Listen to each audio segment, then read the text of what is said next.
The big question most Kenyans ask themselves today is, why are we in the mess we're in right now? Why? What brought us here? What caused all this? So much tension in the country, so many things hanging in the balance, so much worry at the back of our heads. What brought us here really? In this recording that is exclusive to Club 1999 members, we're going to talk about things Kenyans never talk about. Extremely sensitive things, okay? But then we're going to say it as it is, because this is a private members club, We're just having a discussion. To understand why Kenya is in the mess it is in today, we will abandon the politics for a minute, the bad politics, etc., and focus on decision making. Now, simple question. Would we be in the problem we're in today if the president was Mzee Jomo Kenyatta? Now, the huge advantage Kenya had in the formative days of the nation was the fact that Mzee Kenyatta was decisive and consistent in his decision making. And make no mistake about it, he had some big decisions to make, okay? Going into independence, there was the very, very real threat, of foreign interference toppling his government. That was a very big threat. Of course, I'm talking about the Americans. The Americans had the appointment, Tom Mboya, very ambitious guy, and the Americans were determined to have a major, strong foothold in Kenya, against their allies, but rivals, the Brits. What did Jomo do? He made some very tough decisions without blinking, He bumped off Tom Mboya, got him assassinated, and did it in such a way that it could not be traced back to his government. Very tough decision, because although the American problem was eliminated, the repercussions locally were huge, and he was ready to deal with them, Tough decision, decisive, it was done. There was even somebody actually prosecuted for the assassination of Tom Mboya, and the official word was that the man acted alone. It was not clear where he got his instructions from. End of story.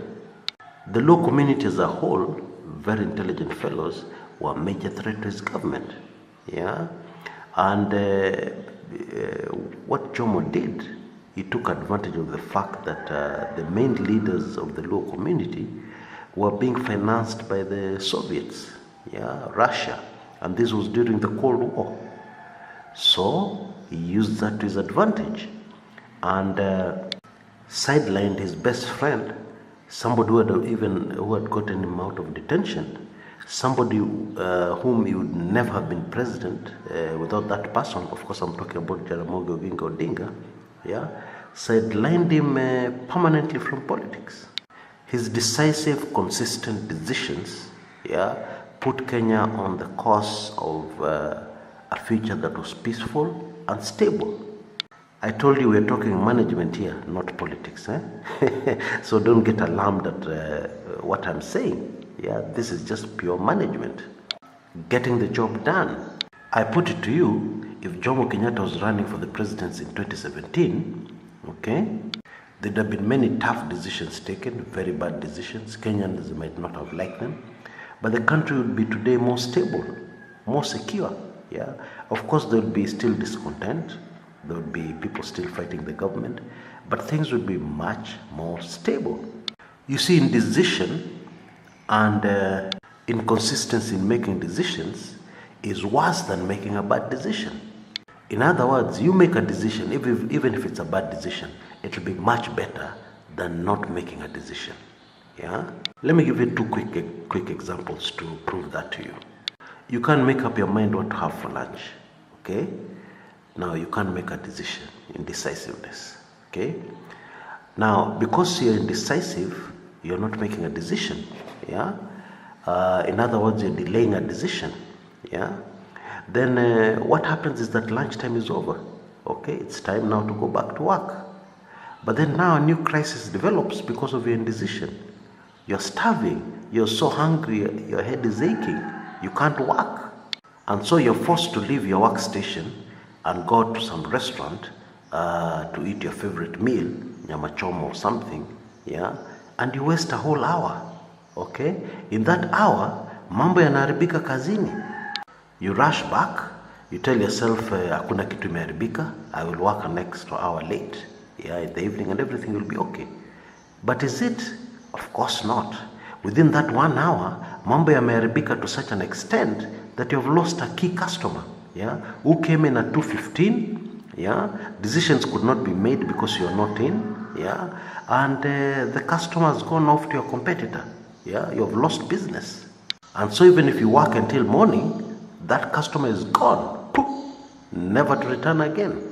Another quick example.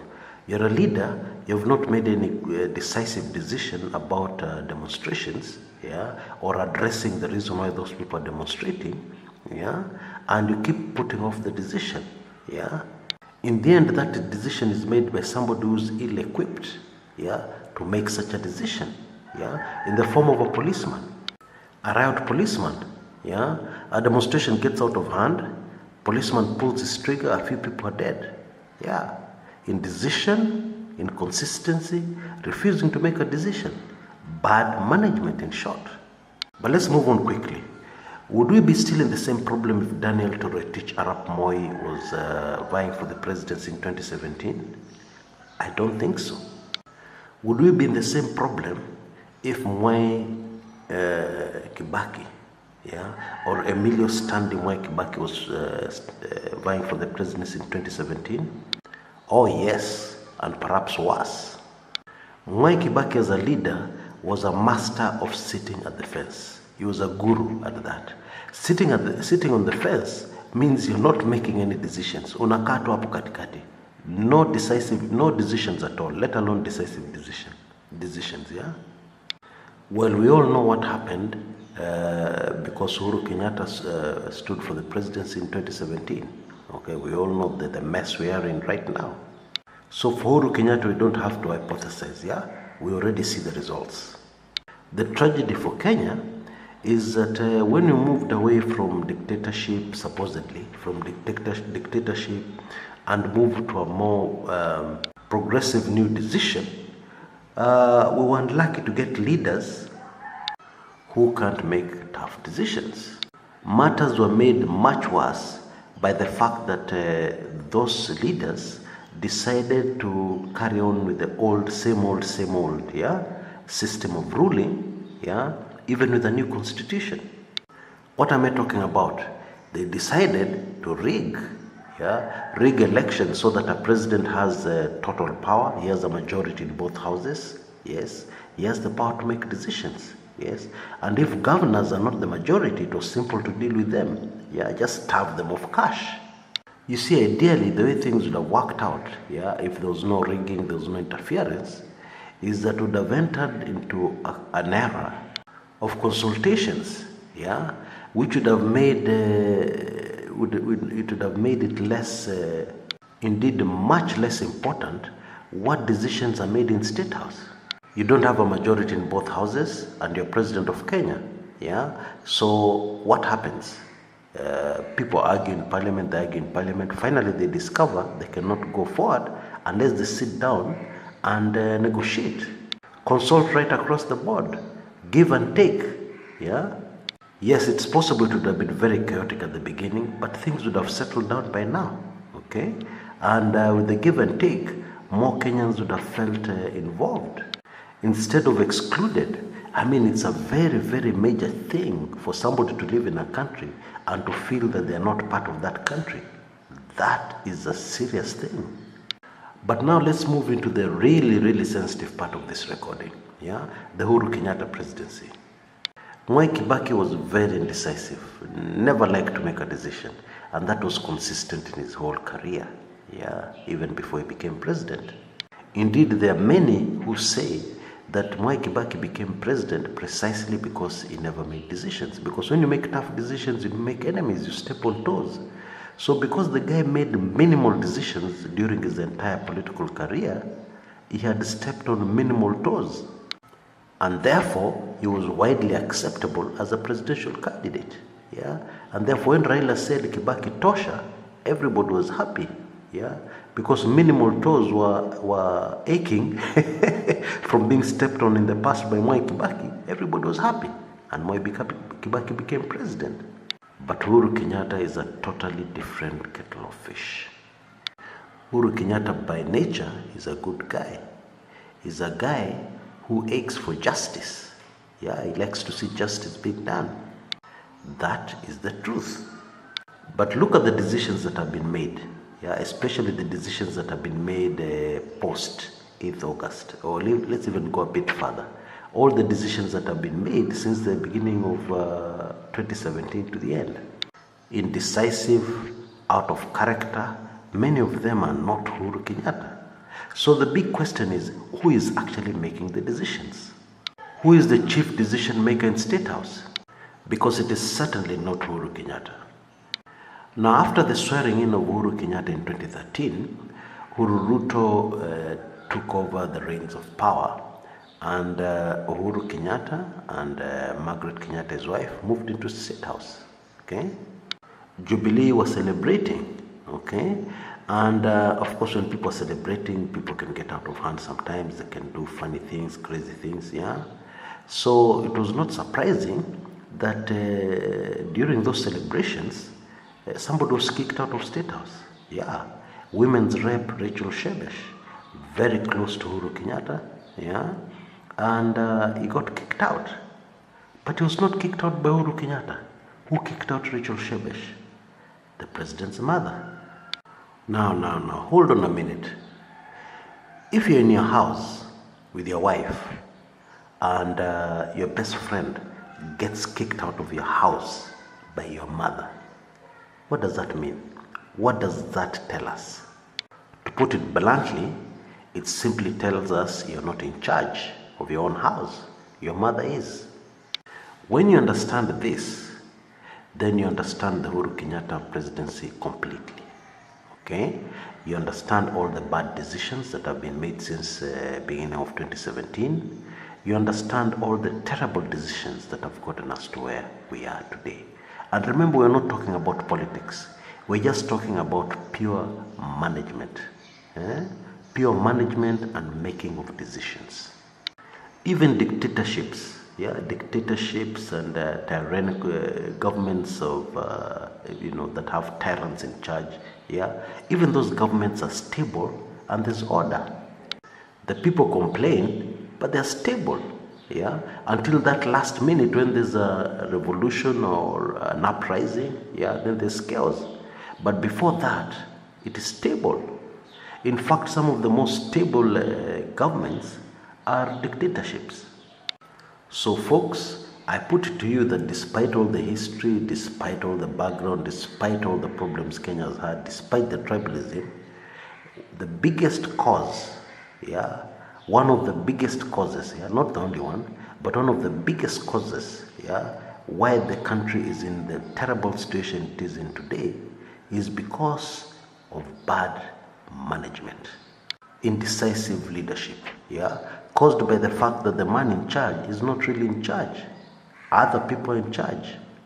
The simple fact that the president's mother is so influential in State House has brought back people from the Stone Age. People who made decisions in the 60s, decisions that are outdated, can no longer work. Because how do decisions that worked, how do plans and strategies and moves that worked in the 60s work in the year 2017? How? Even if you had a football team, can you imagine if you have a football team and you want to win, even a local tournament, and then what you do, you start bringing in tactics that were used in the 60s, tactics that were used to win the World Cup in 1966. You try and impose them in 2017. Do you think they'll work? Now, ladies are going to excuse me for this, but it's a fact. It's just human nature. A lot of the decisions that have been made, terrible, in fact, the most terrible decisions that have been made have been emotional decisions. As a leader at a very high level, the worst thing you can do is to make decisions emotionally. I put it to you that Moi would not even have lasted 1 month, yeah, if he had come into the presidency emotionally, okay? And Moi had all the reason to. He had been bullied by the Kiambu mafia, yeah, all through the Jomo Kenyatta presidency, yeah? And if he had decided to be emotional and take revenge left, right, and center, he would not have survived. The people who used to bully him and take him through all sorts of manhandling, I mean, Moi was really harassed, yeah?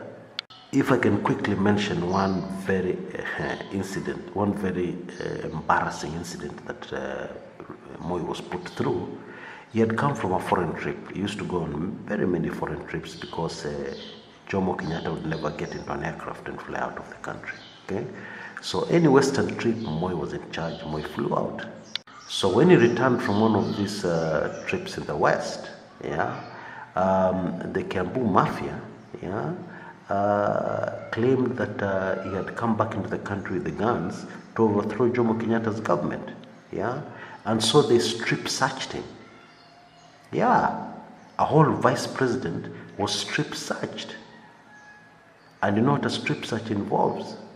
Yeah, just to give you a hint, how a prisoner searched. Hey.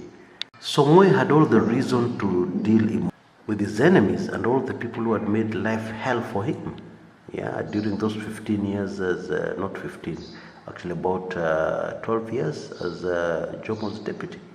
Indeed, if Moi had been a woman, you'd have found it very hard to resist doing that. It's just human nature. Now, if for a minute you think that the president's mother has not been involved in politics, I will give you just one example so that you think again. Remember, very early in January 2017, there was a meeting between the president's mother and retired President Moi. And I can tell you for sure that meeting was political. I rest my case on that. Yeah. The long and short of all this is that a company that has an indecisive decision maker, or somebody who can't make tough decisions, or somebody who doesn't even make decisions that are not tough, yeah, is doomed. That company is doomed. Now, do I need to say anything about a country that has the same kind of leader? Until next time, this is Chris.